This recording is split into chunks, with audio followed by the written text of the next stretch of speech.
My name is Nagahama. I am a secretariat of this organization, International Committee, Japan Society for Environment Education. I'd like to introduce our president of Japanese Society of Environment Education, Professor Asaoka, Tokyo University of Agriculture of Technology. Asaoka sensei, please introduce first remarks.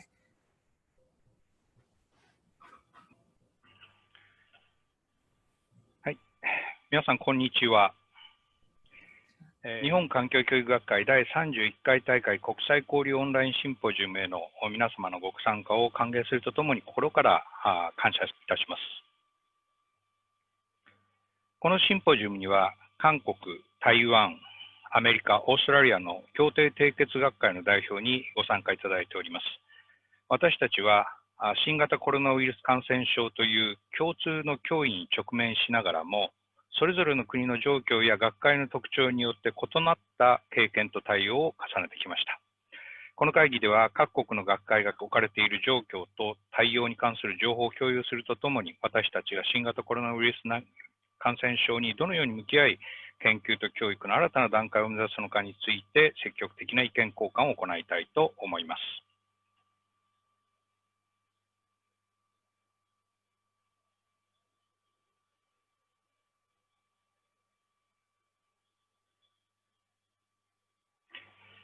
最後に、新コロナの時代の僕らの一節を紹介して私の挨拶を締めくくりたいと思います。今こそ全てが終わったとき、本当に僕たちは以前と全く同じ世界を再現したいのだろうか。そして、もし僕たちがあえて今から元に戻ってほしくないことについて考えない限りはそうなってしまうはずだ。まずは命名が自分のために、そしていつかは一緒に考えてみよう。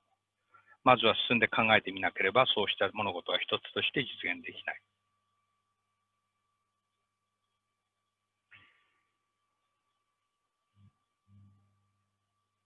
い。これはちょっとずれてしまいましたが、パウロ・ジョルダーノという人の言葉です。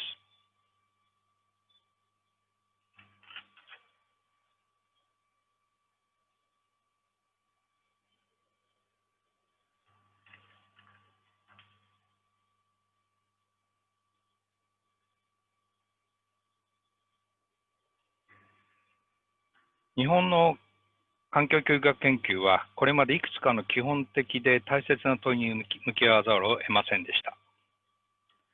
その代表的なものの一つが、環境教育の始まりを校外教育とした際に出された不幸な出発論です。今、私たちは東日本大震災と原発事故にどう向き合うのかを模索する中で、新たに新型コロナウイルス感染症のパンデミックがグローバリゼーションの矛盾を赤裸々にする現実と向き合わざるを得なくなっています。環境教育学はポストコロナを SDGs の実現とどのようにつなげて考えることができるのか、どのように実践を支えることができるのか、まさに大きな問いを投げかけられていると言わざるを得ません。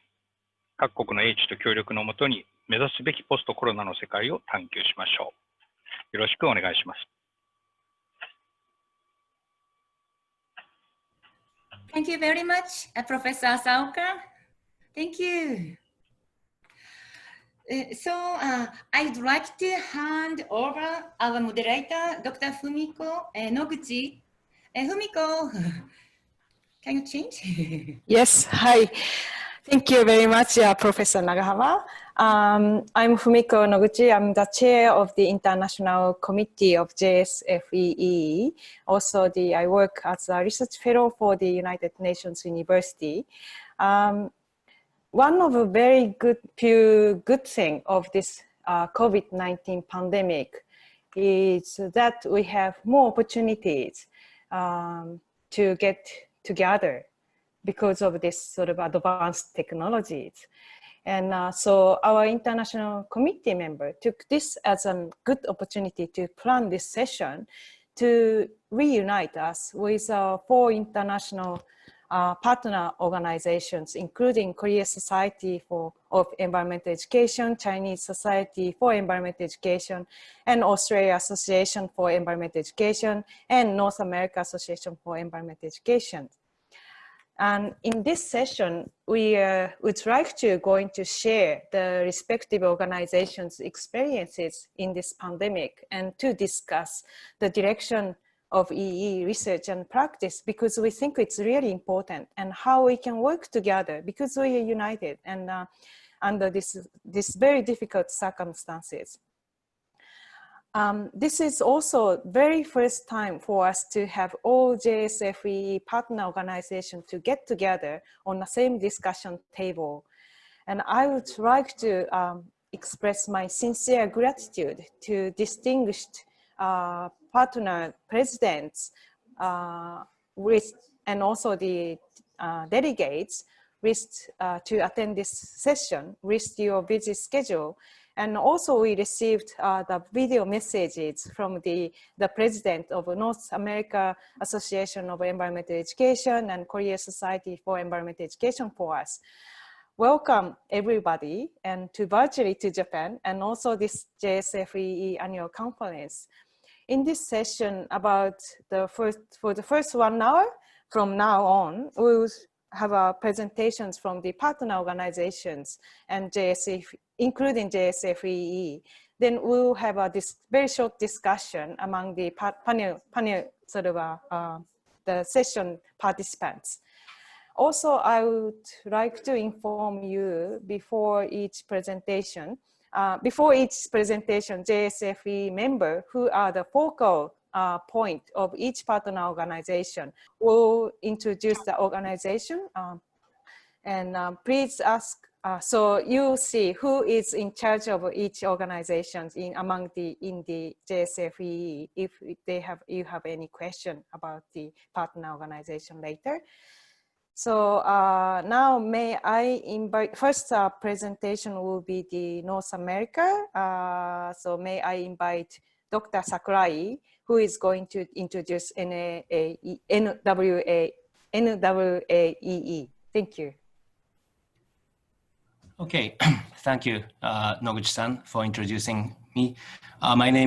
Good morning, everyone. My name is Ryo Sakurai. I'm a member of International Committee of Japanese Society for Environmental Education.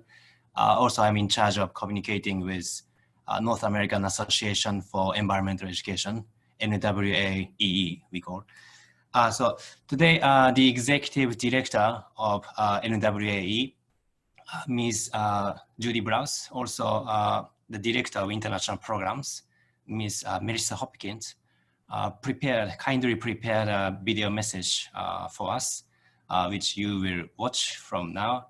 It's gonna be in like 15 minutes with a lot of important information. I appreciate the fact that they prepared this video, although they are very busy people. Also, they want to share some important links with you all, including the website of NAAEE. So I will put those information on the chat message from now. So you can check those links if you are interested. They also are welcoming us to join their conference as well, which is also virtual in October. Also, these links, which I just put on the chat message now, will be uploaded on the website of Japanese Society for Environmental Education. So you can check that later as well. Finally, I would like to also introduce Dr. David Allen from Texas A&M International University. He's today joining us as a delegate, as a representative of NAAEE. It is our pleasure to have Dr. Allen today. So Allen Sensei, would you like to briefly introduce yourself? Hello, I'm David Allen. I'm Associate Vice President at Texas A&M International University. Previously, before I became an administrator, I was the director of the Center for Environmental Education at Murray State University. And I've been a member of NAAEE for quite a while. And I'm still trying to get my membership going for JSFEE, having a little problems getting that taken care of. But I frequently come over to Japan, and I'm very happy to be a part of this virtual conference. wishing I could be there in person, but this is the world we live in right now. So thank you for allowing me to be here and being a part of this presentation. Thank you. Thank you, Aaron Sensei, for your introduction. So I think now I can give it back to you, Noguchi-san, for the video presentation. Hello, everybody, and really excited to be here to be part of this virtual gathering.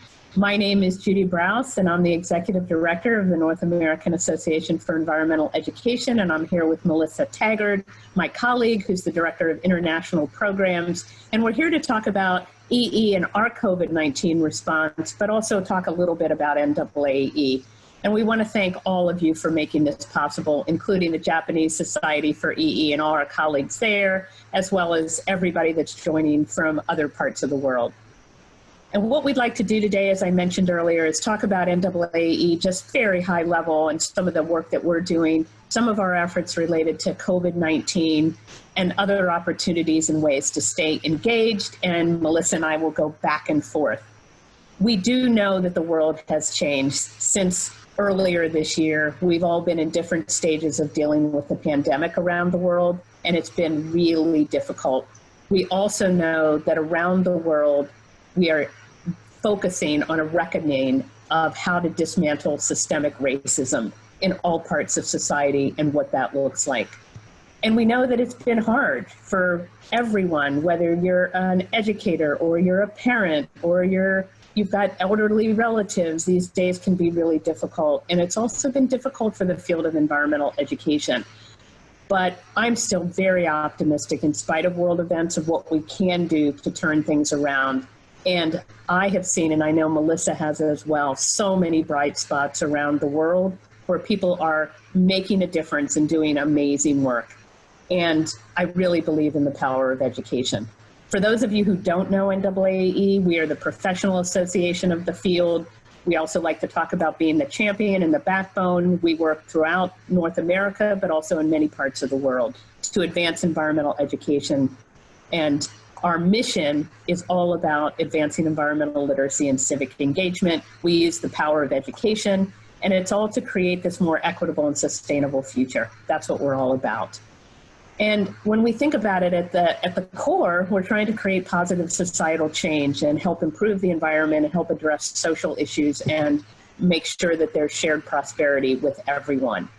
And our focus is not just on knowledge like all of you, but we're also looking at skills and dispositions. And most importantly, how do we move people individually and collectively to take positive action and to become more engaged in civic life, to create healthier communities? We look at environmental education, just like so many of you, as one of the important tools in our toolbox to address the challenges that we're facing. So we often talk about NAAEE as being a network of networks because we are a network in our own. We also have an NAAEE affiliate network. We have affiliates in 56 state, regional, and provincial provinces around North America. And we're trying to really all point in the same direction to advance environmental literacy and civic engagement. We also are the secretariat of a group called the Global Environmental Education Partnership to create a vibrant and inclusive learning network around the world, and Melissa will talk more about the JEEP. And then we also have something called the Natural Start Alliance. And this is an alliance of everyone that cares about making sure that our youngest learners have access to nature and environmental education to give them a head start. And we just had a really successful nature-based early learning conference several weeks ago. You can still sign up to listen to all the recordings if you're interested. And we had almost 1,000 people really learning and understanding more about early childhood education and what nature-based early childhood education looks like. We also work with so many partners, and we don't have time to talk about all the work we're doing, like the Superintendent's Environmental Collaborative, where we're trying to look at how can we work best with school districts across North America, and especially in the United States, to create change and working at the superintendent level. So lots more on that as we think about COVID. How are school districts dealing with the impact of COVID-19? And I'm going to turn it over to Melissa to tell us more about this. Thank you, Judy. I'm just going to spend a few minutes talking about how NAAEE is supporting the environmental education community and what we're learning. Next slide. So we know, and I think this is around the world, that the environmental education community has been really hit hard, whether it is nature centers who are having to close their doors, zoos, aquariums, and even environmental education as a subject area within the formal school system. Many formal school systems here in the US are focusing on math and reading rather than environmental education and science and other subjects. That being said, environmental education is a wonderful connective subject area that can really also support new ways of thinking about learning, and we know this, whether it's outdoor learning or it's using environmental education in other ways. So what we've been focusing on is how we can be a source of support for our network and beyond. One of the ways that we've done this is through creating, and we did this immediately when COVID-19 hit here in the US and in North America, is we put together a website of resources, tips, and support. And these are crowdsourced from our network, and we'll share the links with everyone after this session. Whether you're doing at-home learning, you're an educator, or for anyone, all of the above, we have resources that can support learning. And we also, with our affiliate network that Judy mentioned, we have created a tool that is constantly a work in progress, but it's guidance for reopening schools. What can we do to support school districts as they reopen? How can school districts make better use of outdoor space and extend the learning environment? We know that outdoor space is, COVID-19 is less likely to transmit outdoors, but also virtually and at home. How can we support learning using environmental education as sort of the connective tissue between all the subject areas and promote learning and well-being? So this is another way that we're doing that. We're also working right now on a survey with Virginia Tech University and Clemson University here in the US about the impact of the pandemic on the field of environmental education, and we look forward to sharing that with this group once it's ready. So our request as we continue to build networks is to think about from where you are, what are you learning or seeing that's a really great could be a really great example for others to learn from. How are you adapting in COVID? How are learning spaces being adapted? What are you learning from this? We would love for you to send us examples that we can share, because we want to just continue to learn from each other, and I know that there's some really amazing things happening in the region in Asia Pacific. And so, I'm going to turn it over to Judy. Yeah, and Melissa, one other thing on the COVID response is that we're also looking, we know it's taken a hard hit on the environmental education field, as Melissa said, but also looking at some of those positive stories of innovation and how do we rethink or reimagine education for the future. So that's part of what we're looking at. Just a few other updates that might be of interest. Some of you have been to our conferences in the past.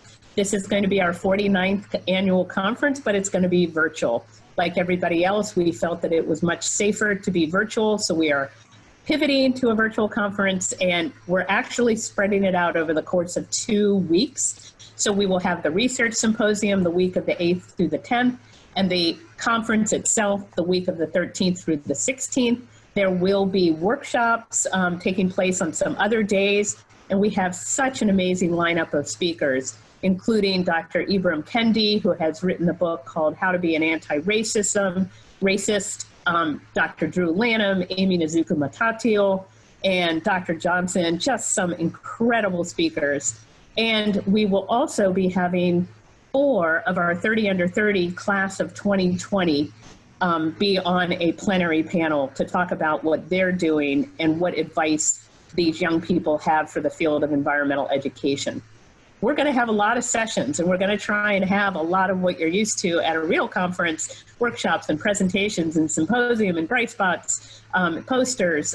So some will be live and some will be semi-live and some will be on demand. But if you sign up, you get access to all of this, which is actually quite an array of information.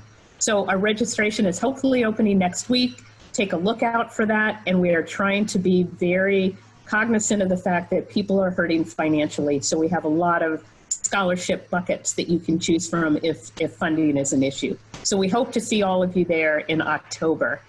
I also wanted to mention that we have the National Project for Excellence in Environmental Education, and these are guidelines for what does effective practice look like in the field. And there are 6 different guidelines. Our latest is on what does it look like to do the best community engagement we can? How do we work together in communities? How do we look at early childhood as number 5? How do we develop good materials? These are all downloadable on our website. And again, as Melissa said, we'll be happy to share all these links. And I'm going to turn it back over to Melissa to talk a little bit more about the JEEP that might have things of interest to you. Sure, thank you, Judy.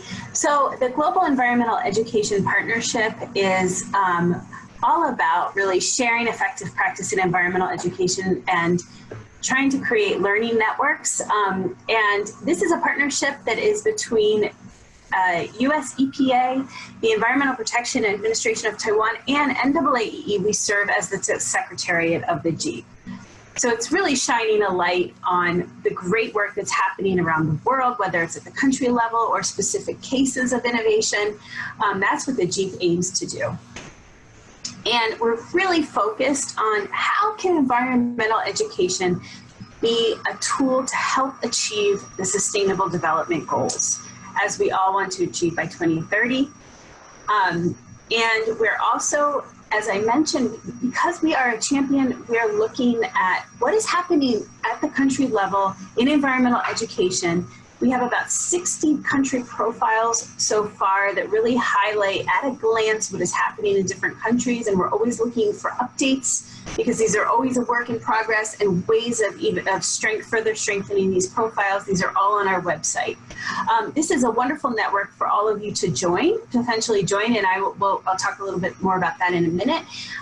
And one thing that might be of particular interest to this group is that we are planning to have a forum about environmental education in 2021. So we'll be sending out more information about that. And really, it's really to just talk about the networks we have, how can we strengthen them and learn from each other and share what's happening in that region. So we are working on that. We're also putting together a toolkit of how to strengthen environmental education at the country level, and we'll be in touch about that as well.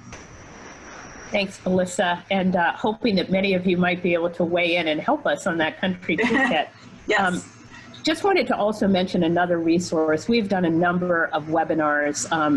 We've actually done over 17 since the beginning of the year. During COVID, we've wanted to present new ideas, thinking on how to adapt during this time, but also just new ideas and speakers and thinking in the field. And all of our webinars have been recorded and posted on our YouTube channel. So all of you are welcome to go back and take a look at some of the great speakers that we have had to talk about everything from centering equity in our work to how do you have difficult conversations about issues more on the civic side, just a lot of different thinking. And a few weeks ago, we had one on environmental education and the SDGs focusing on the circular economy with Bill Westcott and Pramod Sharma, which was really great. So there are a lot of webinars there that hopefully you can think about listening to at your leisure. And I'll turn it back over to Melissa. Sure, thanks, Judy. So there are many ways that we would love to stay connected with all of you listening in. And again, we can send links around, but one of the ways that we do this is through our EE Pro network online, where you can sign up. It is free. You can sign up and you can join affinity groups, interest groups on different environmental education related topics. And you can just go to our website and it's right there, and that's how you can sign up. These are a few of the topics that we focus on. And you can also post things and updates from your area and things that you want to share, whether they're opportunities or conferences coming up or things that you've published, anything you can post through this. And we would love to hear from you all. And another way that you can stay engaged, next slide, is through our JEEP newsletter. And we would love for you to join. You can sign up on thejeep.org. You can also email me if you have content, things that you'd like to share. We have a growing network of almost 1,600 subscribers right now. And so it's a really great way to spread the word about what's happening in your area and also learn from others. Thanks, Melissa. And there is so much on EE Pro, including a research database. There's so many resources there, as well as the discussion groups and the blogs and all the other information. And if you have any ideas for us, we'd love to hear from you.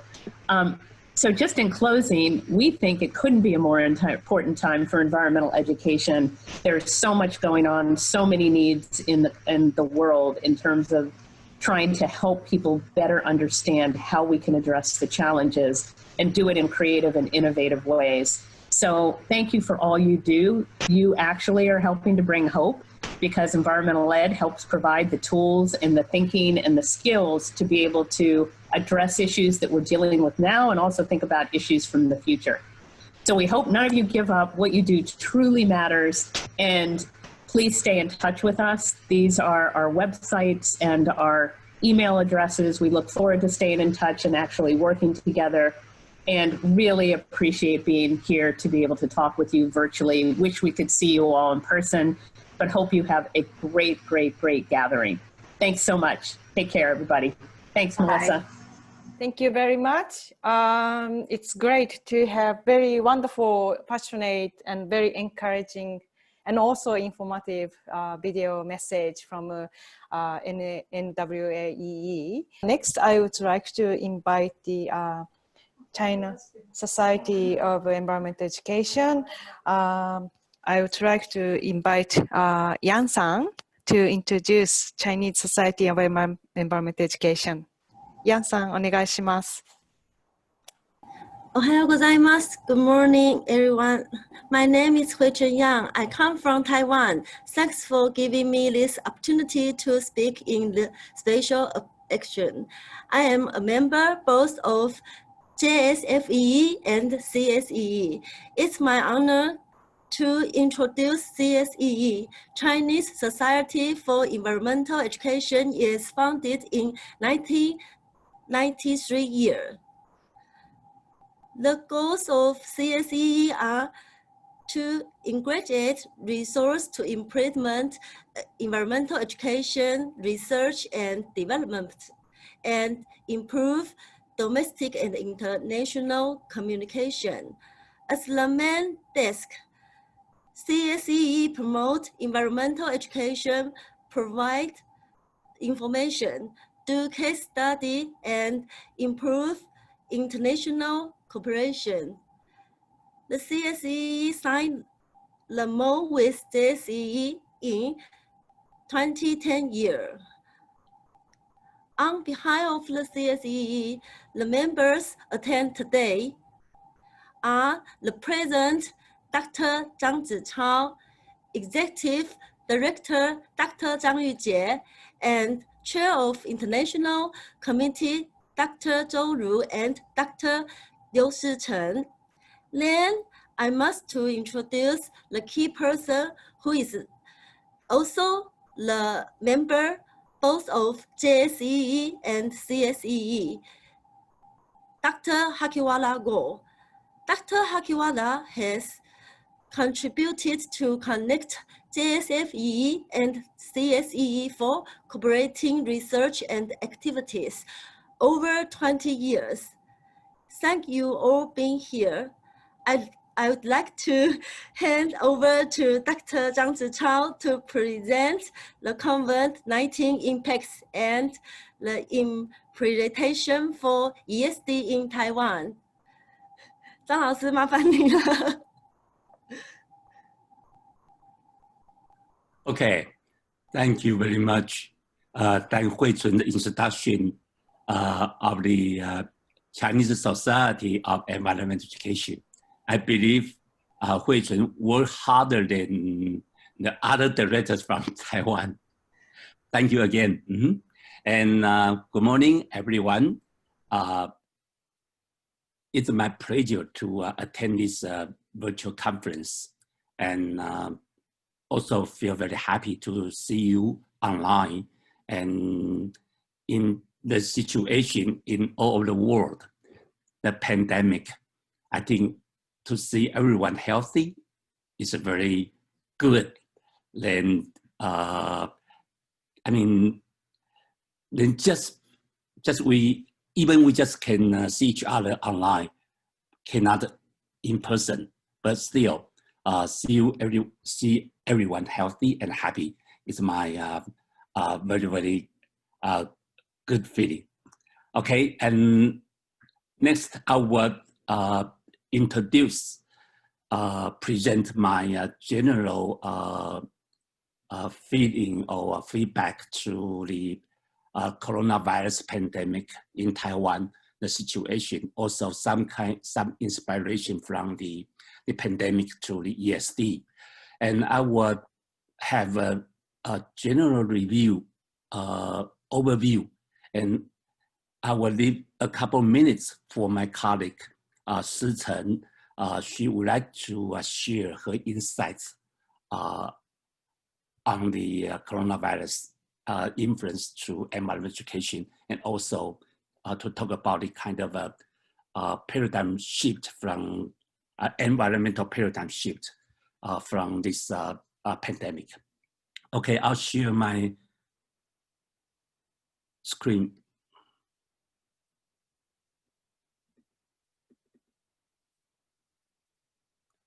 So do you see the my slide?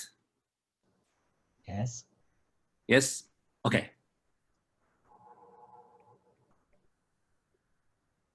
Okay, the title of my presentation is COVID-19 Impacts and Inspiration for ESD in Taiwan. And I'm T.C. Chen. I'm currently the director of the Chinese Society of Environmental Education. This is the overview. The case of the total case, confirmed cases in Taiwan since the January 21st, the first case confirmed, we have 487 and recovered 457 and death 7. By comparison with the worldwide, the total cases are 20.6 million and recovered 14.5 million and death 792,000. I think the performance of Taiwan is relatively good. And this is the overview. And we also can see, this is the graph, the statistics, the graph for the development. The x-axis is a timeline, and the y-axis is the number of confirmed coronavirus cases. And the highest peak here is appeared in the March 20th. And that day we have 27 confirmed cases. And currently we have been experiencing many days of 0 confirmed cases. Even for the past 2 weeks, we only have less than 10 confirmed cases, even in this peak. So the impact on Taiwan, I think by comparison, I think it's small than the other areas on the world.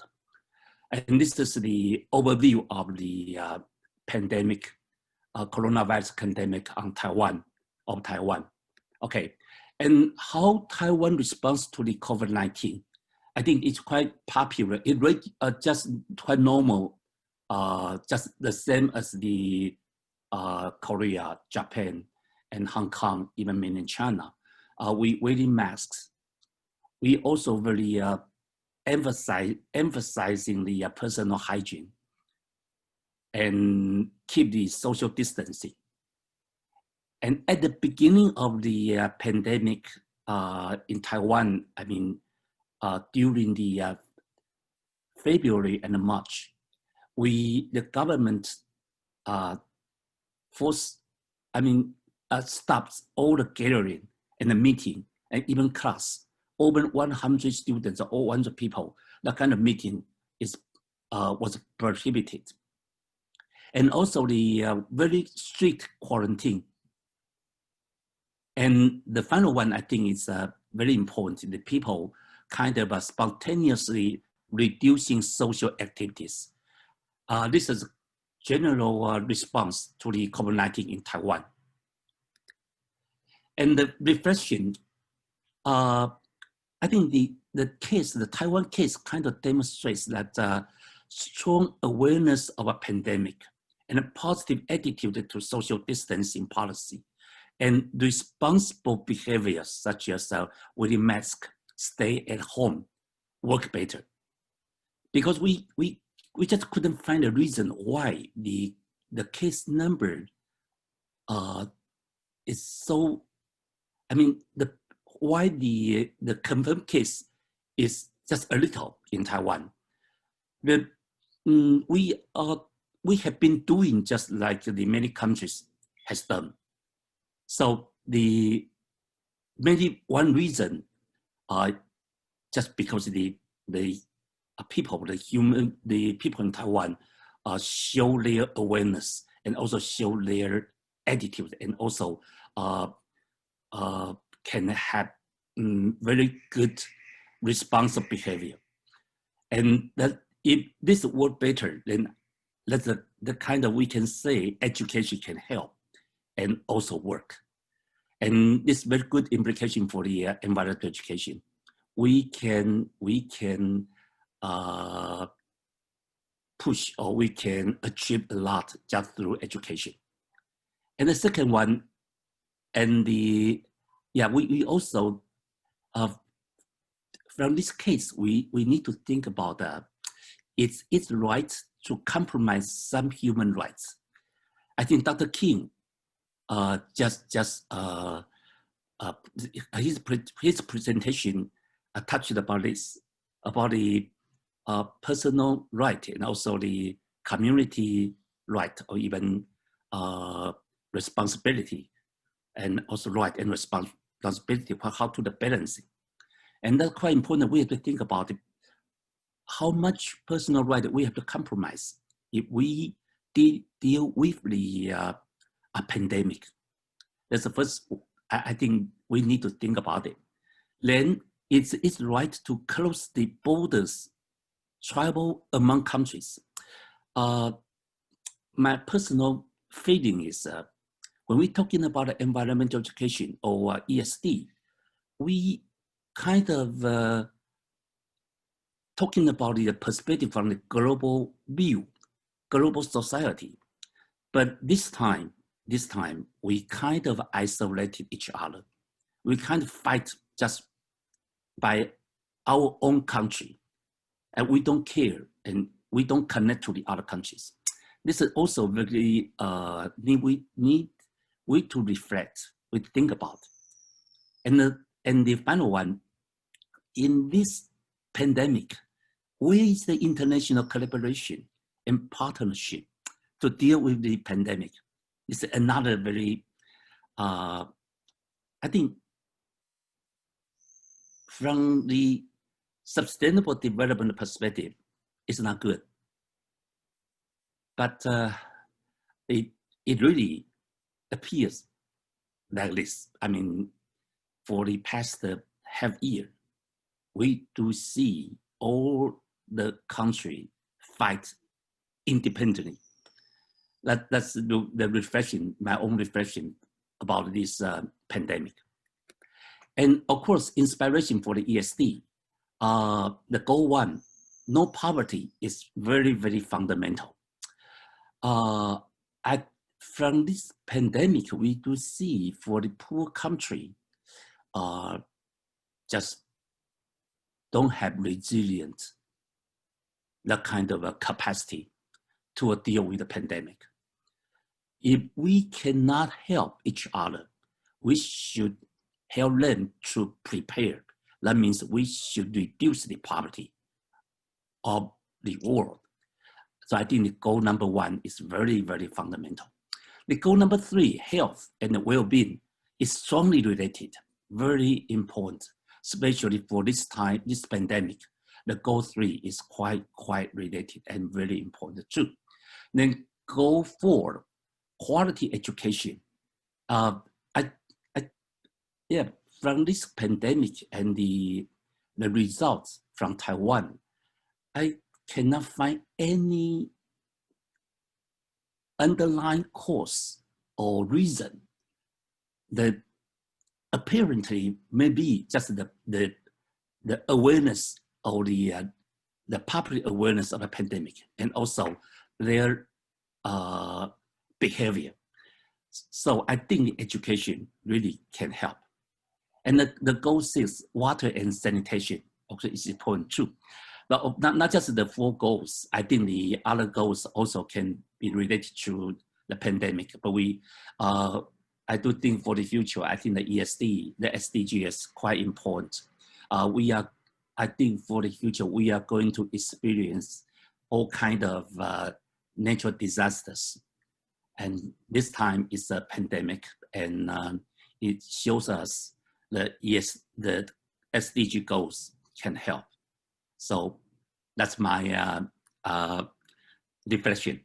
Also, I'll invite my colleague Sichen to add and to present her insights on the this coronavirus pandemic in Taiwan. Sichen, okay? Yes. Can everyone hear me? Yes. Yes. Okay. Sorry for the delay, because I'm also opening my cheat sheet because I don't want to spend too much of your time. Hello, my friends, my old friends and new friends and colleagues. My name is Sichen Liu, and you are welcome to call me Nikki. And it's my 4th or maybe 5th time in the JSFEE conference. So I'm very excited and honored to join you. And today, I'm not trying to tell you any answer or the situation in Taiwan, because I believe that the previous presenters, including Zicao Zhang, already shared. But I want to use 3 slides to show you my points of view on the innovative movements of environmental education in response to the pandemic. And I believe that everyone all agree with that there are changes happened in our health or living habits caused by the pandemic. But its impact, I think, is more than that. The COVID-19 outbreak has changed the global order. And as Zicao already tell, that the number of infections exceeded 20 million, and the numbers of death was nearly 800,000. And I use this picture here to show you only a small part of the huge problems. The red part of this picture, and I pardon for the Chinese version, the red part of the map shows the completely blocked area, and the orange part is partially blocked. And this blockade brought chaos in the industry. And I believe that we as environmental educators, we seldom consider about the development of industry, but actually the technology and the industry change the way that people live. So for example, the banned food, the prohibited food, including rice, wheat, eggs, and other necessities for people's livelihood. And in addition to masks and some breathing equipment, medicines are another vital medical items that are prohibited from exporting. In other words, a large scale of crisis weakens the goals of sustainable development. And the paradigm of environmental education is bound to change in response to the new lifestyle. The human technologies are constantly changed, such as our fuel technology, our printing and mailing, construction technology, and the telecommunication technology. And in the past, here are our lifestyle in the past. And by the way, the X the X means the time, and the Y line means the change scale from small to large. And our lifestyle, thus in the past, we used traditional thermal power generation, traditional power grids, gasoline vehicles, and so on. Thus, the teaching topics of environmental education were related to the outcomes caused by this traditional lifestyle, such as air pollution. But the future global trend will be virtual currency, 3D printing, electric cars, energy storage services, and not just green buildings, but also smart buildings. In response to these changes, we now use long distance teaching and VR, AR teaching methods. The epidemic of COVID-19 is accelerating all these changes. If the teaching contents and the teaching methods of environmental education are not updated with this worldwide change, with the change of our lifestyle, the influence of EE will be more limited in the future. Finally, I bring, two topics for everyone to think or discuss, not answer. But first, what innovative research can we invest as a society member to assist the transformation? And the second question is how the environmental education has high demand for field experience. So how are we going to respond to the changes in high tech and the remote teaching methods? So that'll be all. And thank you for your time. And sorry that I'm not giving you any answer, but more questions to think about. And if you are have any question, you are welcome to contact the society, or here are my email. And thank you very much. Thank you very much for the wonderful presentations, and also the posing the very important, profound questions. Maybe we should elaborate later on when we discuss among the panelists and with also the audiences later. So now I would like to invite Australia Association for Environmental Education. And actually I'm the focal point of the AAEE among the Japan Society for Environmental Education. And we made a MOU in 2012, and since then we just sort of haven't really started much about among the sort of exchange any program yet, but we sort of been always discussing anything that we can do. And also we had the AAEE when we had the annual meeting, and I also visited we call A square E square for the AAEE in sort of among us, and annual meeting. But they have every 2 years they have conferences, and I visited them, and also our president of JSFEE visited to AAEE A square E square conference before. So I would like to invite Dr. Jennifer Pearson, the president of A square E square, to share the experience of Australian environmental education. Dr. Pearson, the floor is yours. Thank you. Thank you, Fumiko. Yes, so thank you very much. The discussions so far have been really enlightening, and it just shows the passion that everybody has for this, this important subject of environmental education, how it impacts on our daily lives. My presentation, I interpreted it as to let you all know a little bit about A square E square, on the understanding that you may not be aware of what it is that we try to achieve. and how we operate. And then at the end, I'll discuss some of the issues that are coming up for us as an association. And obviously it all relates to disaster resilience and the COVID and our possible responses. And that's why these meetings are really important. So I'd like to formally thank the Japanese Society of Environmental Education for convening this session. So the first slide is just a little bit about our vision, which is to connect through education and engagement to advance understandings and actions in relation to environmental and sustainable issues across all communities and education sectors.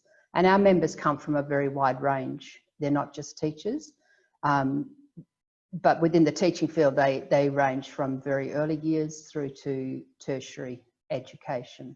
So that's quite a broad spectrum. We also have educators who work in land care, government departments developing programs for people. We have marine educators, and the list sort of goes on. So, and we also have a lot of families who are very engaged and really want to keep up with the latest information that we provide for them. Okay. As the Australian peak professional body for environmental educators, we advocate for environmental education and contribute to skills development to stay at the forefront of education for sustainability. We provide a network, so we're not unlike all of you. We try to reach out and provide support and encouragement for a wide range of people, for a growing force of cross-sectorial environmental educators across our states and territories. So we have 8 affiliated chapters, that we call them.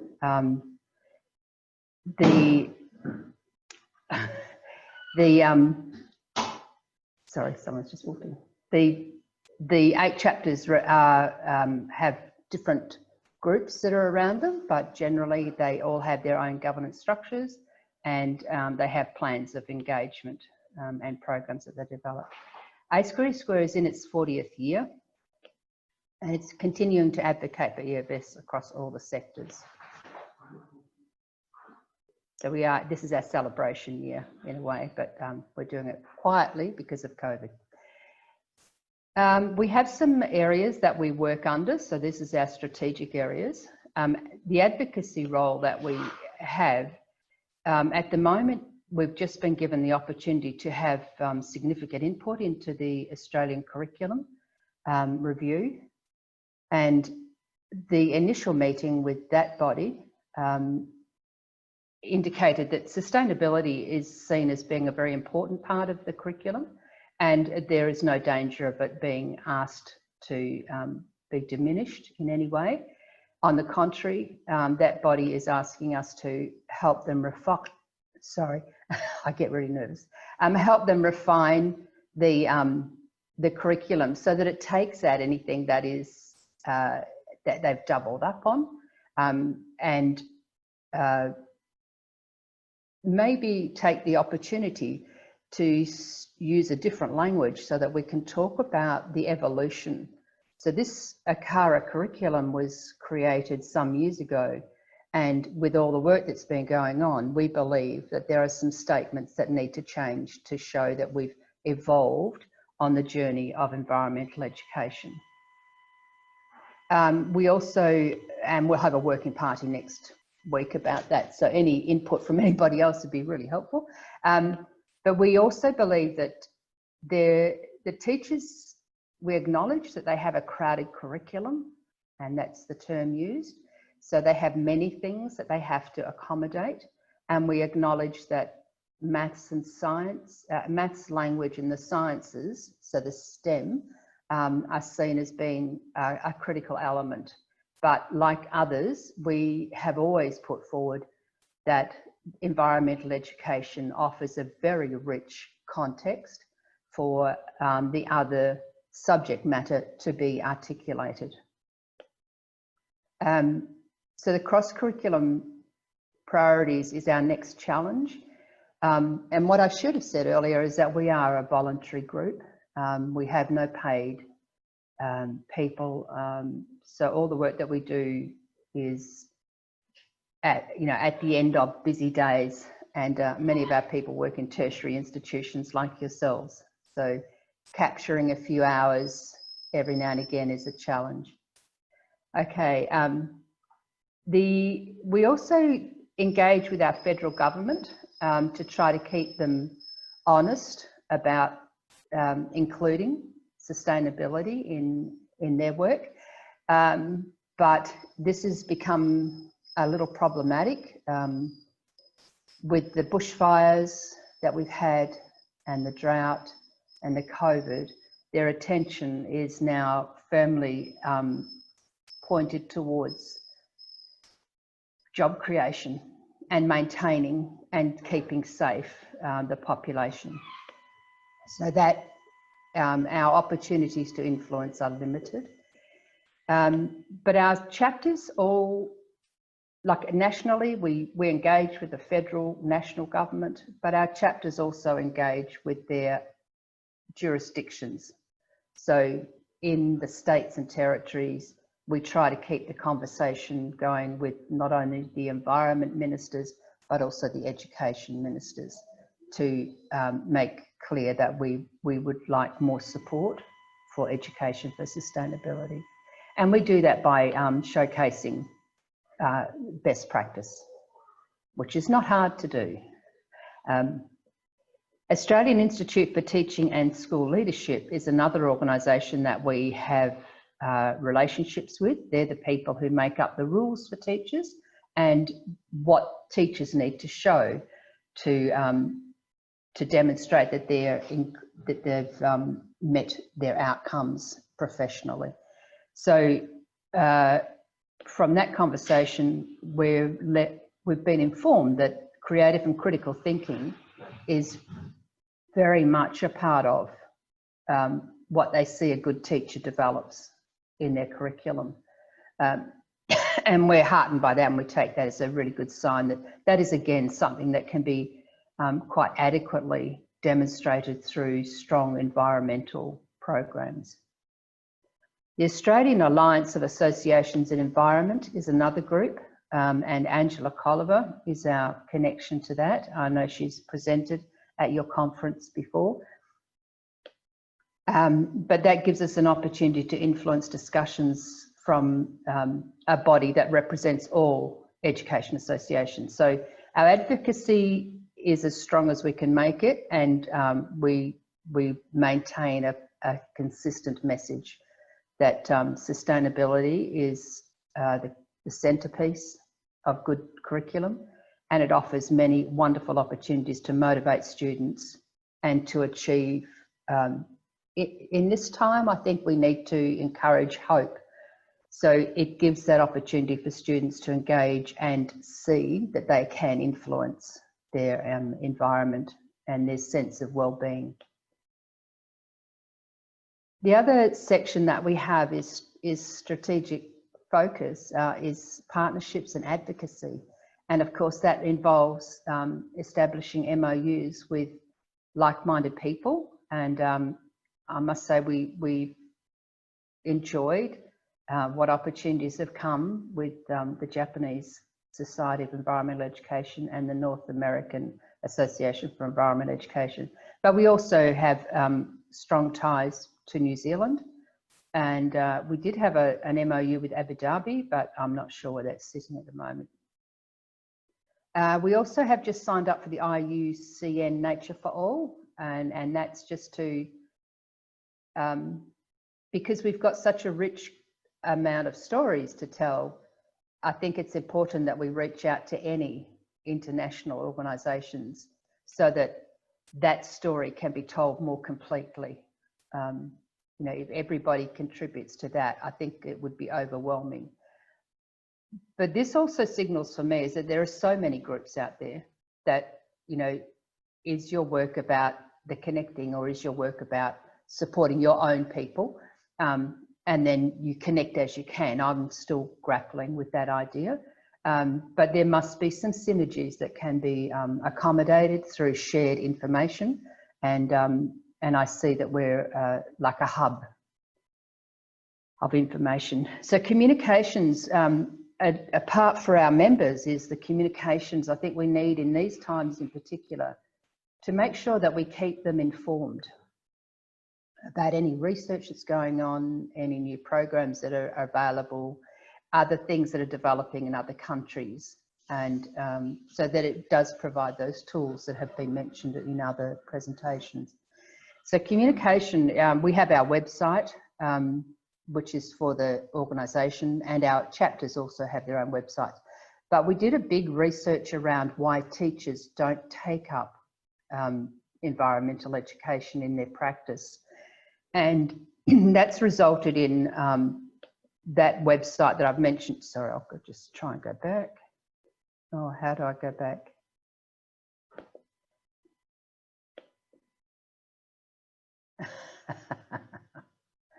I can't go back. I'll just start again.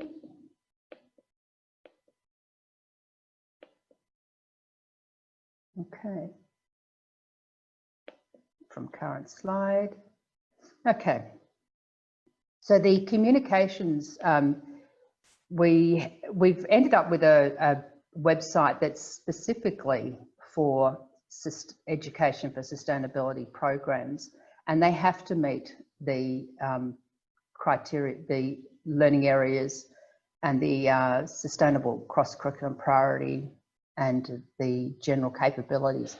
So that's the Getting Started with Sustainability website that we have, and everything on there is geared towards our curriculum, but it's all good teaching practice, and it's offered by people who have been using it successfully in their classroom, so that any teacher can go to that collection, enter some key data, and it will showcase those fully worked programs for them to access. So we're hoping that that makes life a little easier for teachers because they don't have time to go searching through many websites. We have our biennial conference now has a standalone website, and CSEE Week, where we have a strong program around CSEE Week, but in the past it had its own website, but that's shifted, so we're now having to make another website that showcases those extensive resources. So once that's up and available, that would be free for anybody to use. We have a monthly e-bulletin to keep people up to date with what's going on. We have our newsletter, which I think, I'm not sure if others internationally have showcased their work there, but we would encourage anyone to come forward and you know, we only ask for 300 to 500 words, but you know, I think it's really important for our community to know that there is that broader reach for people to tell their stories. We have the Australian Journal of Environmental Education, which is now highly regarded, and we thank Professor Amy Carter-Mackenzie-Knowles for all her work around that and her board. It's a selfless task, and many of you may be doing those sort of tasks.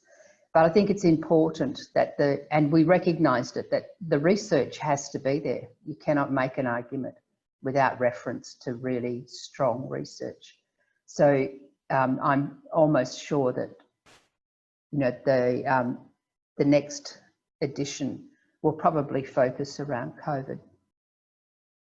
But we will now go to 4 editions, and we've also taken this opportunity with the fires, the floods, the COVID, the change in circumstances, that we have moved to all online for our members for the journal, because it makes it safer and more convenient. And I believe that we offer to the societies we have MOUs, we offer a link to that. Knowing and change is another area. We focus on providing professional support. Fumiko has mentioned the national biennial conferences, so that's every second year, and that's supported by one of our chapters, and it was to be WA, but we've obviously had to defer, and so that will be next year. But hopefully, because we've been quite prudent and careful, and as a community have protected each other, we will be able to at least have an strong online presence in WA, and hopefully, you know, our borders will be open. Our Premier is very strong on that, but we are hoping they will open soon. We, like others, offer webinars. So there is a webinar coming up in September for CSEE Week. One of the things that we do is to make sure that we, I shouldn't touch anything. So the webinars are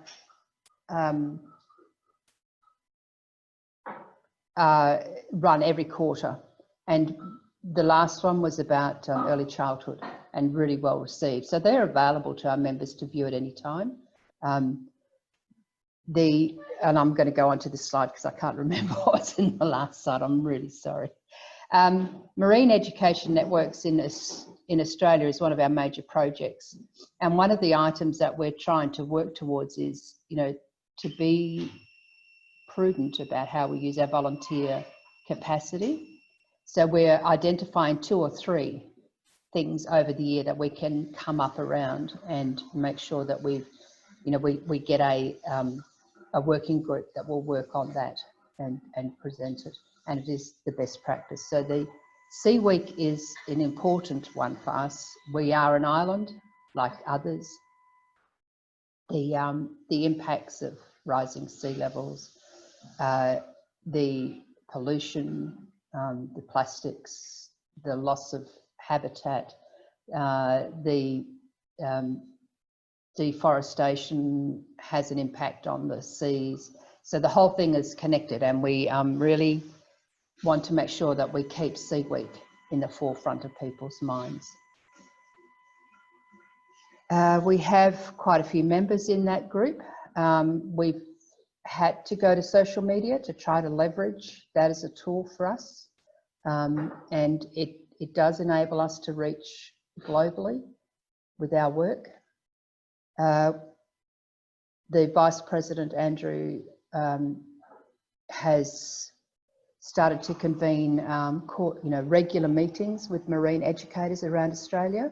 So we're trying really hard to build our networks and for them to get a sense that there is a formal and a opportunity to build.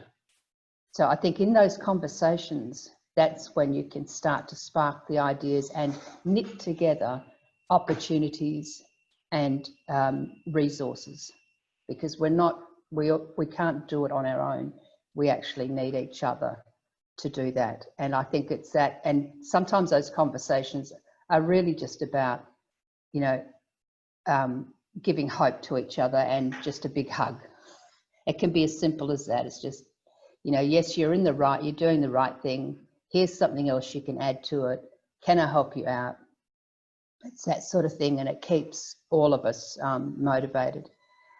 He's identified all those spots around Australia, so it's really interesting when you do the data. So the Adaptation to COVID challenge, which is really what this talk was about. I hope the shift of focus for government departments means educational sustainability should be an urgent concern, but they are focused on keeping people safe, chopping down the trees so they can't burn, which seems a little strange. But they don't seem to have enough capacity to see that at the core of everything, if we work even harder, if they could give some of that resource that they've given to COVID to environmental education and supporting their local communities, that it would make a significant difference to many of the issues that we face. And not the least of them is the drought and the flooding, which all contributes to where we are now. So we work online. Our work has now gone online, but we've always been online as a national group. I've been convening these types of meetings over 15 years.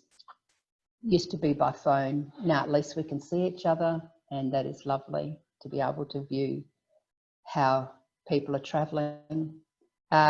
We maintain a positive position with our members to support them emotionally and in their well-being, and to encourage them to keep striving in this area despite the obstacles, and to really raise up good practice. So we've just convened a national, we used to have the Australian Sustainable Schools Initiative, which was a national program. It was very, very successful, but for some reason, the federal government withdrew funding for that. So for the past 10 years, that's been languishing, and in the last 18 months, we've reconvened regular meetings of that network. And again, that's just to start the conversation and offer support and see what opportunities could be available through the different jurisdictions to reactivate support for the school systems. And that's often a matter of just being as ready as you can be for the opportunities that emerge, and then you strike. The wellbeing, decrease in opportunities for grants. Any opportunities that were available are now dwindling. So the work that we could do, the programs we can develop, the research we can do is limited. But I think that was probably the same for many other countries, as the resources have shifted into other areas. I'm really hoping that I've given enough information that you can, we can start conversations, because in 10 to 15 minutes, there's not a lot of time to really get to the heart of anything. But the biennial conference shifted, as I said, but the committee, which I chair here in WA, made the decision that we'd offer a one-day virtual. And like many of you, this is our challenge, to step into the virtual space and try to figure out how can we get this to happen. So we've kept the title, Mandurah, Changing Tides. That title is has been respectfully given to us by the Noongar people of that area, and Mandurah is the name for Mandurah, and it actually means place of the heart. So we're meeting at the place of the heart in virtual on the 30th of September. And at that meeting, we have encouraged Marianne Cransney to speak about the adaptive cycle, which is a lot of the work that we were going to look at, is how do we adapt? What is it? What does it take to adapt to our new situation? Sandra Waltorton and her colleague, Sandra is an associate professor in Broome through Notre Dame, and she's worked extensively with Noongar, with the Aboriginal people in that area.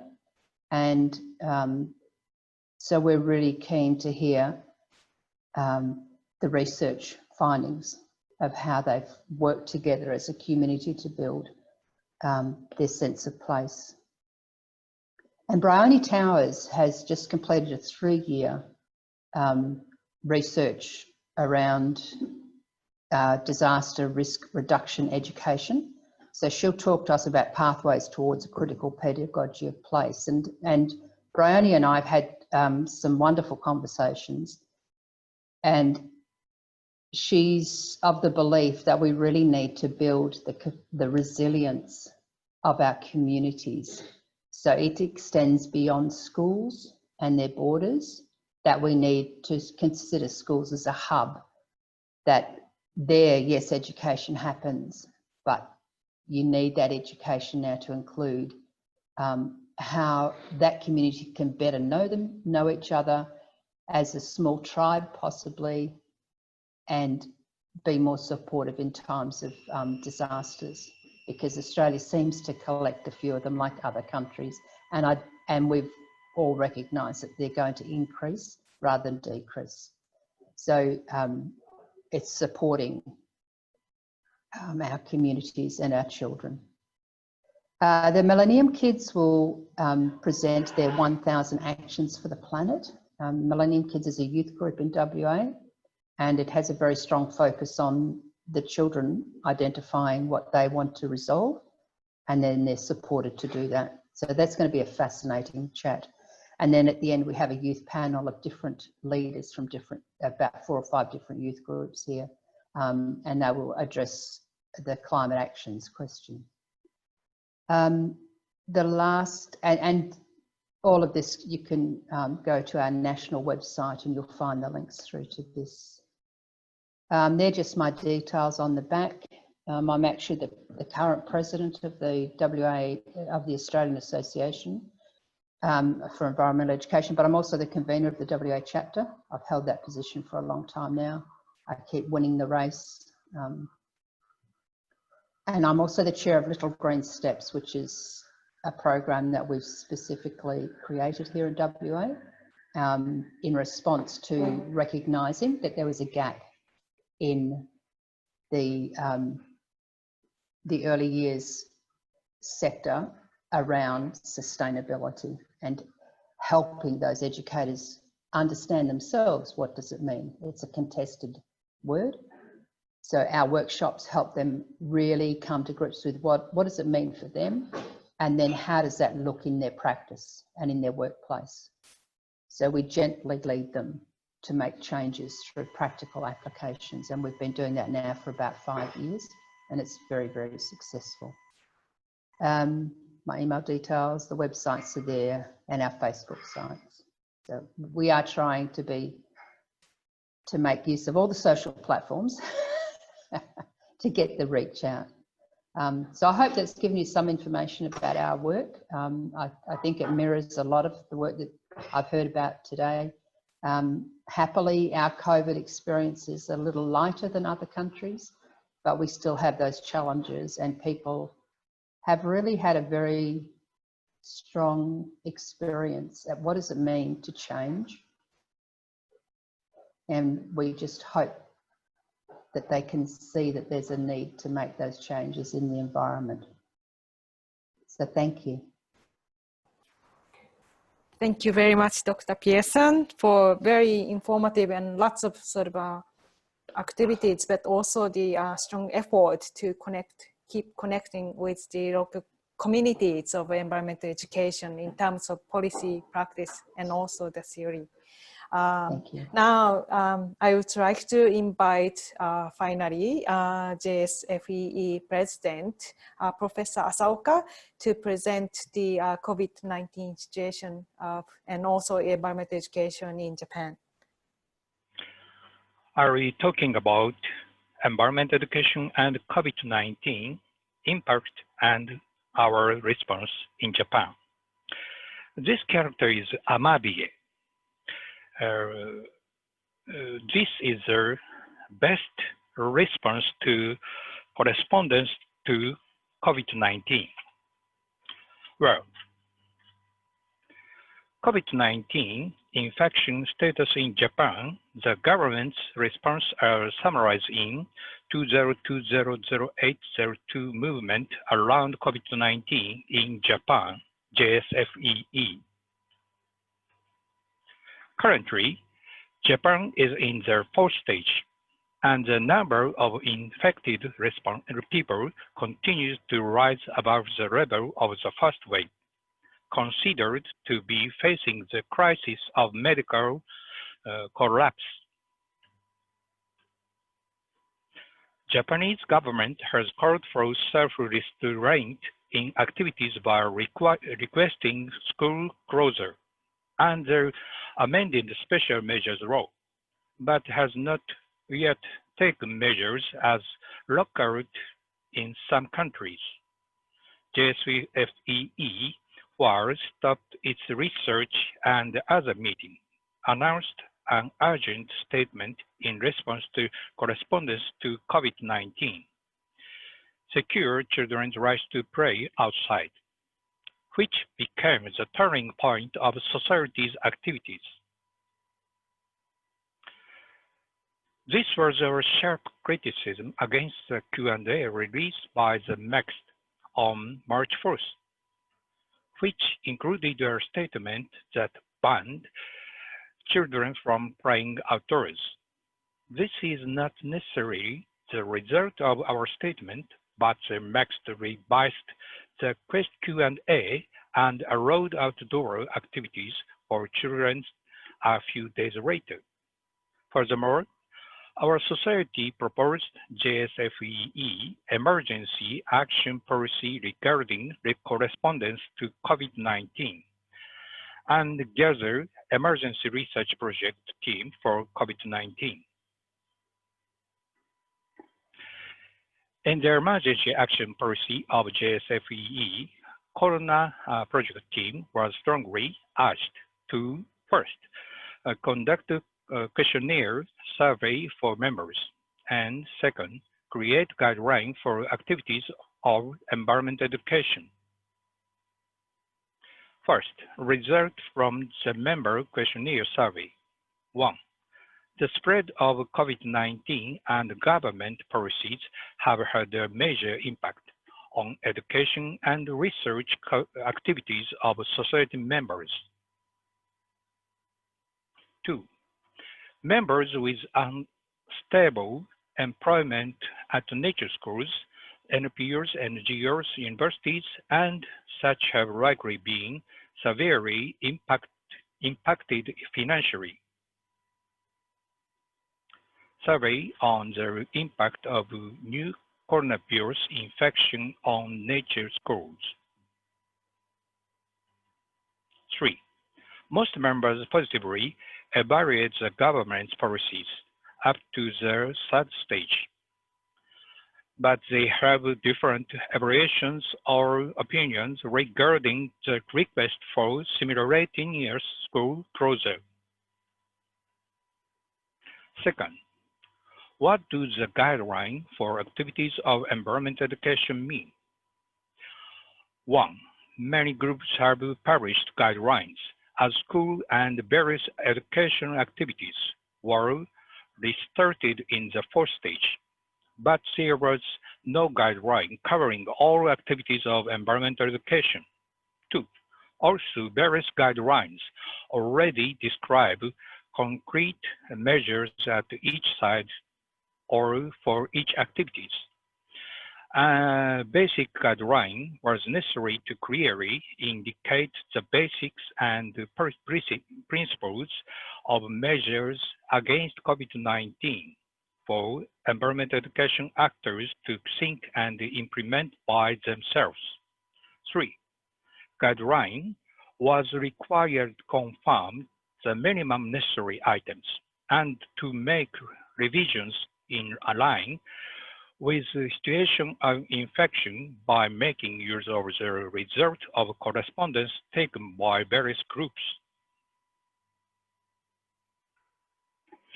Based on the discussion at today's conference, JSFEE will continue our activities under the emergency action policy for the next year.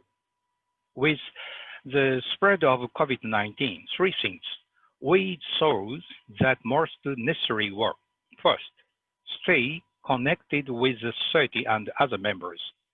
Second, share difficult situations of the society and other members. And third, have members actively propose what activities their society should conduct in current situation. However, we also predict that even if COVID-19 settles down, it will be impossible to go back to activities before COVID-19. Rather, we would like to think together about what we do not want to return from now. So, various trial and error in this difficult time. Not only are there various social problems that have progressed under globalization, but there is also questions about our way of life that have developed the global environment industry. The world after Corona must indeed be a world in which efforts towards the realization of SDGs have advanced. I hope that we all can think and act together. That's all for my presentation. Thank you. Thank you very much, Professor Asaoka, for very introducing us the very detailed survey result and indicating the economic and environmental impact to the environmental educators and also the local communities. And also the thank you for posing the questions and also the possible ideas that we should seek for to think of the environmental education direction after sort of the discussion time. Have to sort of say sorry for this. The time is really pushing, so I have to change the time sort of allocation. Initially, we are planning to have the discussion time among the panelists after the presentation, but we moved to that discussion time after the breakout sessions. And so we are going to have a breakout session from now. And before going to this, I just quickly show you the what I summarized. Is that okay to share my presentation? Just very quickly, just showing the point that sort of I picked up from the discussion today. And also I would like you to think about two questions in a breakout session. One is about the networking.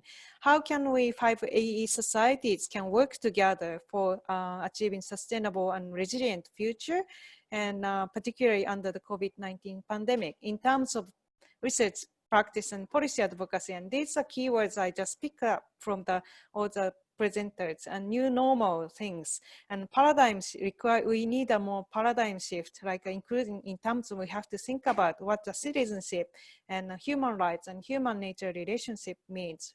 These are from the Korea. I got from the Korea and also the Chinese presentations, and what to do about the things that cannot be online.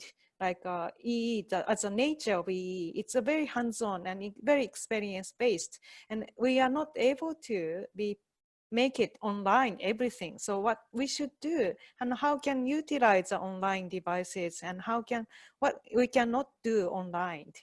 And also the building back better things. Before even the COVID-19, we had disasters. So we had earthquake in Japan and bushfire in Australia and floods and cyclone typhoon in other countries as well.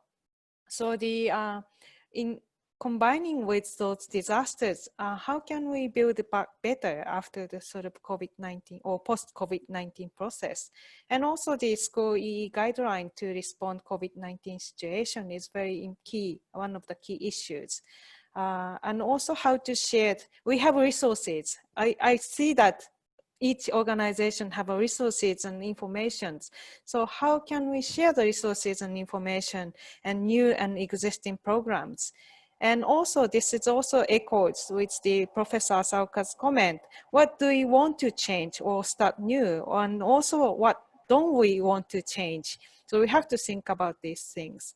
And also the second point is maybe we need to think about how to use SDGs goal and also ESD for 2030 is starting this year, and use these as policy framework as an opportunity to enhance EE research and practices. So this is sort of my summary.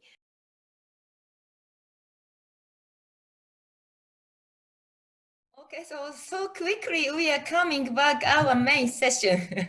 So I hope everybody need to more speech, and we would like to listen more each participant speech. And I'm so sorry. We don't have a lot of time, and now we are We are starting. Plenary discussion. So firstly, please, I would like to listen your streams discussion.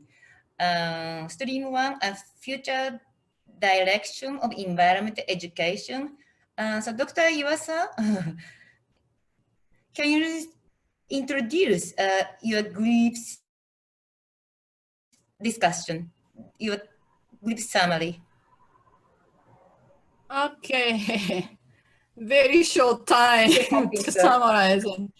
I think 4 persons gave opinions and comments, and more or less, if I summarize, the reconnecting with nature after this COVID issue was raised, and probably, yes, good. This is what I could type, and I'm sorry, some parts I couldn't really hear clearly. And probably Dr. Ninomiya summarized quite well that human-nature relationship and also human-wildlife relationship will be more necessary. And since Japan is quite urbanized country, these urban-based people are really locked in their houses, and once they are allowed to go out, they wanted to reconnect with nature. And also Dr. Ninomiya raised the issue that probably we will look at the community and local issues and how environmental education can look at this civic education and community education, plus probably this nature-based education through our environmental education activities. I'm sorry, this is all I could summarize. Thank you. Okay, thank you very much. And does any other members want to speak in stream 1? Because another member in this group need to speak this theme. Does anybody want to tell us this title and this theme? It's okay?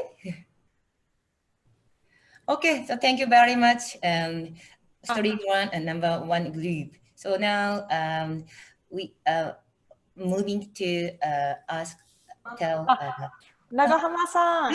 Hi. I think Jennifer wants to say something. Okay, okay, please, Jennifer, can you speak something? No, I thought the reference was good, but one of the things I mentioned was having heard Professor Tim Flannery speak and answer a question, and I think to me that I hold that answer he gave quite strongly, is that there is nowhere that's going to be safe. That every place people live has a challenge, and we just really have to stay put and fight for to make better our space, and that really has stayed in my thinking for a long time. That the heart and the strength of your community is going to be what helps us through any crisis, whether it's a fire, whether it's a tornado, a typhoon, COVID. COVID is just a particular disaster, but it still has the elements of how do we keep our strength as a community and not disintegrate. So environmental education into the future is about taking those lessons of resilience and helping people see that they can do it, that there are strategies, there are networks, that there are people who are very keen to help all of us survive and to get better as people. So I just think that really just stuck in my head. Thank you for your precious speech and comment. And okay, thank you for writing. Thank you. Thank you. Okay, so now we are moving stream to Dr. Tamura. Can you tell us our session's discussion? Okay, sure. So we each, I think 5 or 6 of us introduce ourselves and kind of introduce short experience about the COVID-19 and what we do. And from the university side, of course, we start classes online, and Kitakyushu, they conducted all the first semester's lessons online. But at my university in Tokushima, which we didn't have much COVID-19 cases, shifted our online classes to face-to-face classes since end of June. Other than the big classes with 50 or 40 or 50 students in it. But some classes like science labs, art, musics, those which required face-to-face instruction, and those are postponed till the second semester.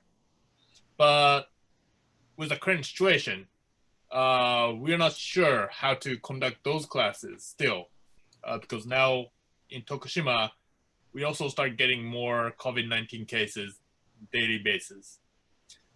And some other experience is at the construction company, they're doing survey at the parks, the live data about how many people are using and those. And she said, interview can be done later, but the live data, observing, counting how many people are coming to the park and those places can be only taken at that time. So some people are working hard to analyzing those situations, how many people are coming outside. And one more thing is at the zoo, instead of people coming and watching animals close by, staff members at the zoo take the short videos like feeding of lions, and he's uploading those videos on the YouTube. So everyone in Japan or maybe all over the world can take a look those animals eating and playing and doing many different things live or recorded videos on YouTube. And as a society, at the end, we already published the version 1 of the guideline for activities, the EE activities, but we're currently making, I think, a version 2. Will be soon published, probably online through the website. I think that's pretty much it. Sorry if I missed something. Okay, thank you very much for your summary in our group, and also a writing note. So thank you so much. Now I would like to listen stream 3 collaborative research. Dr. To. Hello, everyone. Yes, yes. Could you tell us? Could you introduce your discussion? Yes. We basically covered 2 different type of issues. One is very logistical issues about the Japanese journal Japanese journal on environmental education. That's a special edition in environmental education in Asia, which has been working on past several years, and we published 2 issues up to today. Now we are working on the 3rd one. However, we are extending the entire schedule 6 months, and so the first part we covered very logistical issues about the when to do what and those kind of and some kind of things to remind. It's very descriptive. The second theme that we talked about is the sort of a bird eye view of future role.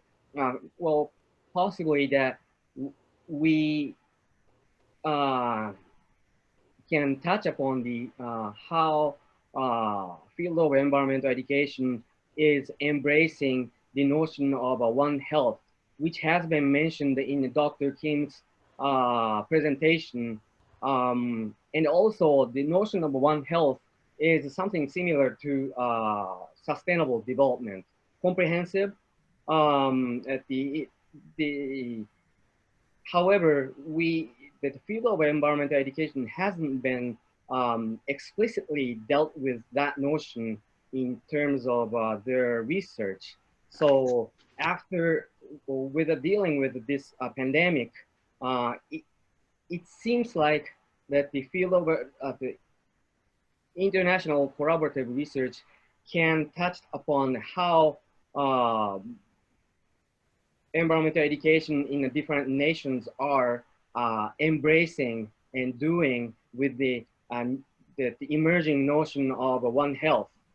That will help us, the entire field, to become more resourceful, to deal with the changing environment. And with that mentioned, Dr. Allen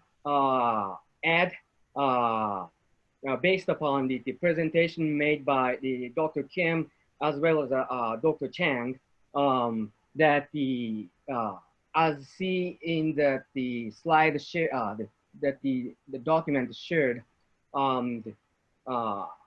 how individual behavior has been changed or need to be changed, or maybe willingly to change according to this pandemic. Many people has to think about the society, even though he or she didn't even to think about up to today. But this pandemic made us to think about that. So that it's very interesting for as a topic of a collaborative research. I think that was all, but Dr. Kim started mentioning something, but it was cut it. And so if you need to add, Dr. Kim, please do so here. Well, I'm okay. I just want to check among the 9 article already submitted or approved for JSFEE 2021, whether there are some topic on COVID-19 or not. That was my question to, yeah. Based upon my understanding, there's not. And perhaps people are working on now to maybe add that part into their existing or ongoing research. Okay, I see. Thank you. If I haven't covered anything, please elaborate or add something, Dr. Sakurai and Dr. Allen. Thank you, Tosan, for your explanation. I don't have much to add. So yeah, thank you once again. Thank you. Anything, Dr. Allen? No, you seem to cover it well. Okay, thank you. So that's it from us. Okay, thank you so much. Your summary in your group session and also writing your note. Thank you so much. And every stream is very important, and the stream 3 is collaborative research is especially important for our members and our researcher. So, but anyway, finally, Fumiko, she could make a remark. Yes. Okay. I think before we go, is that okay if we can have a few words from the all the presenters? Just a few words, starting from the maybe David. You are the sort of a delegate from NAAEE. So just a few words, and then pass it to the KOSEE. Yeah. Sure. One of the things I've noticed in our response here in the United States is we are extremely divided as a country on the whole notion of COVID It's almost all political. One of the positive things I've seen in the media is that there seems to be a sort of resurgence in outdoor education. So trying to see the good and the bad, I think environmental education is well positioned to make a strong showing if it's done well. And hopefully we can reverse some of the trends that have been happening, at least in the United States, if not in other places in the world. Thank you very much. Could I have a few words from Professor Chan? Yeah. Cool. Okay. Thank you very much. I really appreciate this opportunity to present my all the general reflection from Taiwan, and also look forward to working together with all the societies of the environmental education. We can have a very good future. And welcome to Taiwan if the border is open. Okay, and otherwise we this kind of virtual conference is also very good for our future understanding and also efforts to the ESD. Okay, again, thank you very much. Thank you. Thank you. Could I have, finally, could I have Dr. Jennifer Pearson, just for a few words? Just to say thank you so much. This has opened lots of opportunities, and if I could suggest that, you know, this becomes a regular item, even if it would be absolutely wonderful. Thank you. Thank you very much. Yes, so I have to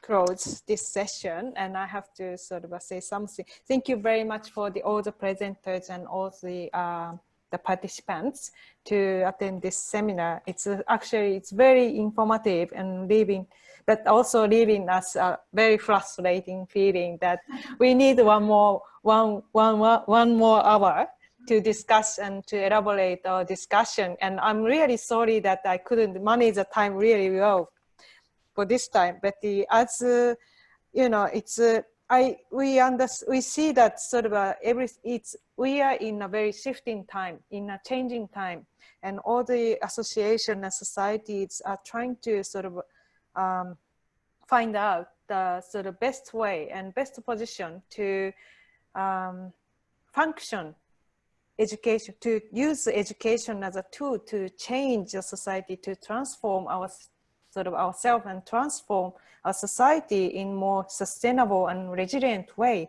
And we have many shared sort of experiences, and also the shared issues, sustainability issues, such including like, of course, COVID-19 is very big issues, but also the like a citizenship and a human nature relationship.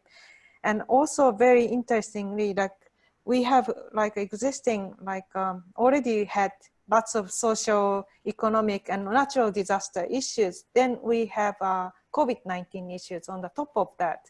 So, and then now we are forced to think about the new normal society. And so, but we really have to think what we want to keep, maintain as environmental educators, but also what we want to change. We really have to think that how these things combined in a sort of a curriculum design and everyday activities, and also maybe we have to be impact to the policies as well, to more environmental education effective.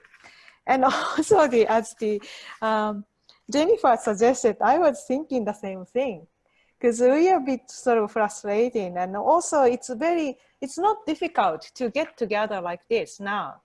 But at the same time, I felt so sad when Professor Chan said, when the border is open, and then made me think that, we are very separated, we are very isolated in a physical sense, but spiritually and mentally, we can connect using these devices. So maybe let's think about some more smaller seminars or something to get stay connected, and maybe even much lighter, like share the experience and catch up what we are doing. Then we can more, because the discussion is, we have lots of information, but it's still very runny. It's very hard to sort of sum up everything for me. And but we can see more clear direction, and we can see more clear direction of the research and also the practice, while sort of we repeating the conversation together. But anyway, thank you very much for your time and also the contribution to make this first, our attempt very successful.